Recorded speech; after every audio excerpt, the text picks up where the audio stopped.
Guys आपण घेतलेलं आहे इथे 2 लिटर दूध आणि ते दूध जे आहे ते चितळेचं आहे, त्यामुळे थोडंसं थिक असतं. त्याच्यामुळे मी याच्यामध्ये 1 ग्लास पाणी घातलेलं आहे, छोट्या ग्लासने 1 ग्लास. आणि इथे आहे माझ्याकडे ड्रायफ्रुट्सचं पावडर आणि हे आहे साखर. आणि याच्यामध्ये मी पेस्ट करून घेतलेलं आहे खवा मावा जे पण तुम्ही म्हणता ते. त्याच्यात थोडंसं दूध घालून तर पेस्ट करायचं आहे. आणि हे आहे विलायचीचं पावडर केलेलं आहे. तर आता आपण पहिला गॅस ऑन करू. तर गाईज या आता गॅसवरती मी दुधाला ठेवलेलं आहे आणि आता ह्याला पूर्णपणे उकळू द्यायचं चांगलं. तर गाईज मी दुधाला ठेवलेलं हाय फ्लेमवरती ठेवलेलं आहे आणि कंटिन्युअस स्टर करत राहायचं आपल्याला, कारण दूध खाली नाही लागलं पाहिजे. आणि ऑलरेडी लागायला सुरू झालेलं आहे ते. तर स्टार्टिंगपासून मी कंटिन्युअस ॲटलीस्ट 40 मिनिट्स तरी लागणार झालं शिजपर्यंत पूर्ण. सारखं खालून एकदा प्रॉपरली आणि साईडून पण आपण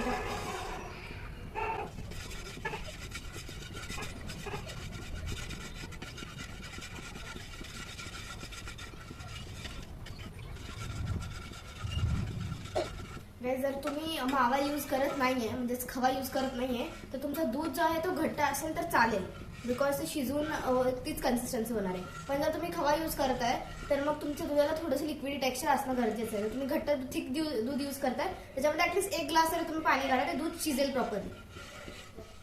तर काय आपल्या दुधाला अशी छान अशी उकळी आलेली आहे आता. आणि आता आपण ह्याला पहिला थोडंसं असं शिजवूया अजून, मग त्याच्यामध्ये आपण खवा टाकणार.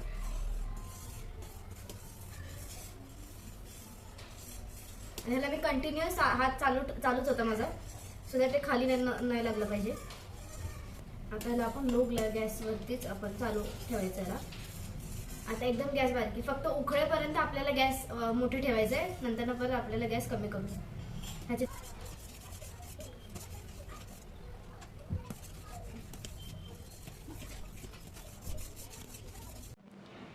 गॅस दूध उकळल्यानंतर एक 10 मिनिटं तरी झालेले आहे, 5 ते 10 मिनिटं मी शिजवलेलं आहे पूर्ण ह्याला. आता आपण याच्यामध्ये टाकणार आहोत खवा. खव्याला मी पूर्ण मेल्ट करून घेतलं होतं. त्यानंतर ना थोडंसं गरम दूध, ह्याच्यातलंच गरम दूध थोडं मी टाकलं ह्याच्यामध्ये.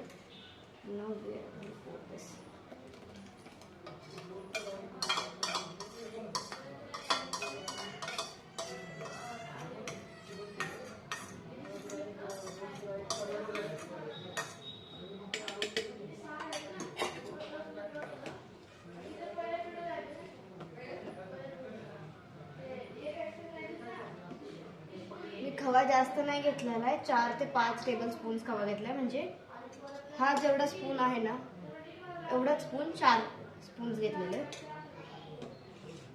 आता ह्याला अजून आपल्याला शिजवायचं, खूप शिजवायचं आहे. आणि साखर आत्ताच नाही टाकायचं तर फ्लेवर नाही येणार मग. गाईज आता हे बघा असे येल्लोइश कलर आलेला आहे वरती पूर्ण आणि साय पण खूप चांगली अशी येते. तर आता ह्या टायमिंगला आपण याच्यामध्ये साखर टाकूया. आणि मी साखर रँडमली घेते. आता याच्यामध्ये आपण मी ह्याच्यातली थोडी थोडी करून साखर टाकते, सगळी नाही टाकणार आहे.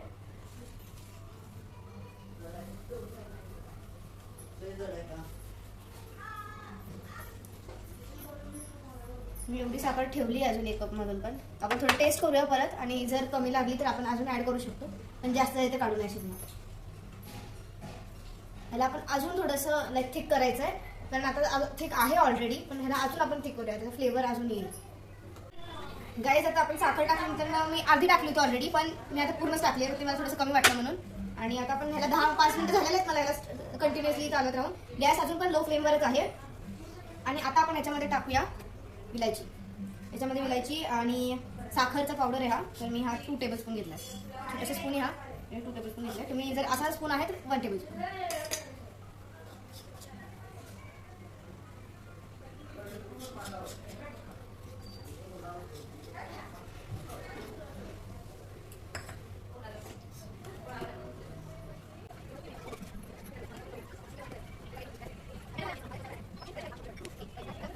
हेच मला जायफळ घालायचं लक्षात नव्हतं, तर आता लक्षात तर आपण जायफळ टाकू. किती बघू शकता तुम्ही. ऑथेंटिसिटी माझ्याकडे नाही आहे, आम्ही घरेलू माणसं, आम्ही असंच करतो, काही पण कधी पण लक्षात आलं की आम्ही असं टाकतो. आता आपण टाकूया याच्यामध्ये बदाम आणि काजू या दोन्हीचं पावडर आहे. 1 वाटी आहे पूर्ण, आपण पूर्ण 1 वाटी टाकूया.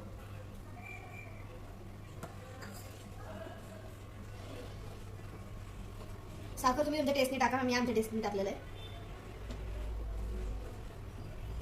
गाईज आता ह्या 2 लिटरचे 1.5 लिटर झालेले आहेत. आणि तरी आपण थोडंसं अजून थोडं थिक करणार आणि कंटिन्युअस स्टर करायचं कंटिन्युअस. थोडंसं मध्ये गॅस थोडंसं फास्ट करायचं आहे. एक फास्ट बॉईल आला किंवा परत कमी करायचं आहे. तुम्ही कन्सिस्टन्सी बघू शकता कशी होती आधी आणि आता किती थिक झालेली आहे.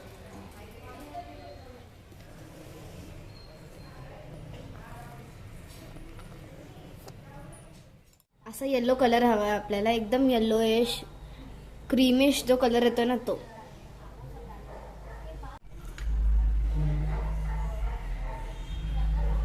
गाईस हे दूध इथेपर्यंत होतं, आता इतकं खाली गेलेलं आहे दूध, म्हणजे आपण किती त्याला आटवलेलं आहे, किती थिक केलेलं आहे ते बघू तुम्ही घेऊ शकता लक्षात. आणि आपल्याला ह्या दुधाला थंड करायचं आहे नॉर्मल रूम टेम्परेचर बाहेर ठेवून, आणि त्याच्यानंतर आपण ह्याला फ्रीझरमध्ये ठेवणार आहे थोड्या वेळ. गाईस आता मी गॅस बंद केलेला आहे ऑलरेडी. आता आपण ह्याला गॅसवरून खाली काढून होतं, गॅसच्या गरमीने ते अजून गरम आहे. मम्मा प्लीज कम, आई आई ये उतारिए. नाही रे नाही उतारिए, आ वी आर ओरिजिनल. धन्यवाद. आता आपण ह्याला पहिला थंड होऊ देऊया, पूर्ण थंड करायचं आहे, म्हणजे गरम फ्रीजरमध्ये तर फ्रीज खराब होईल. त्यामुळे आपण ह्याला पूर्ण थंड करूया आणि नंतर ना भेटते मी तुम्हाला फ्रीजरमध्ये ठेवता. गाईज आता आपण ह्याच्यामध्ये मी थोडंसं काढलं होतं तुम्हाला करेक्टली दाखवण्यासाठी. आणि याच्यामध्ये पण दूध आहे, ह्याला अजून थंड व्हायचं आहे कारण खूप क्वांटिटी आहे. तर हे पण फ्रीजमध्ये जाणार आहे, तर हे पण फ्रीजमध्ये जाणार आहे. आणि थंड झालं की मग मी तुम्हाला पुन्हा दाखवेन. आणि हा ड्रायफ्रूट्स आहे जे आपण वरती टाकणार आहे. आणि इकडे भात चालू आहे, मसाले भात चालू आहे. जर तुम्हाला ह्याची रेसिपी हवी असेल तर तुम्ही कमेंट करू शकता, माझी मम्मी तुमच्यासाठी तर नक्कीच व्हिडिओ बनवेल. आता आपण ह्याला मी तुम्हाला दाखवते की किती घट्ट खीर झालेली आहे. एक तास ठेवलेलं ना, 1 तास फ्रीजरमध्ये ठेवलं होतं आम्ही. इथे घे ना, हे बघा ही थिक वरची जी लेअर आहे ना, ही आपण पूर्ण खीरमध्ये मिक्स करणार. एवढी थिक आपली खीर पाहिजे. ही अजून थिक व्हायला हवी होती ऍक्च्युली, पण आमच्या घरामध्ये आज खूप लोक आहेत खाणारे, म्हणून कमी थिक केलेलं आहे. पण तुम्ही अजून थोडंसं थिक करा, म्हणजे अजून थोडंसं आठवा दुधाला. खाऊ hello hello hello hello guys, तुम्ही सांगा की तुम्हाला कशी वाटली माझी ही खीर रेसिपीवाली व्हिडिओ. आणि जर गाईज तुम्हाला ही व्हिडिओ आवडली असेल तर please do like share comment and subscribe to my YouTube channel which is vlogs with Shreya. Thanks for watching. आणि तुम्ही सांगू शकता कमेंट बॉक्समध्ये की तुम्हाला अजून कुठले कुठले व्हिडिओज हवेत. मी नाहीतर माझी मम्मी बनवेनच नक्की तुमच्यासाठी.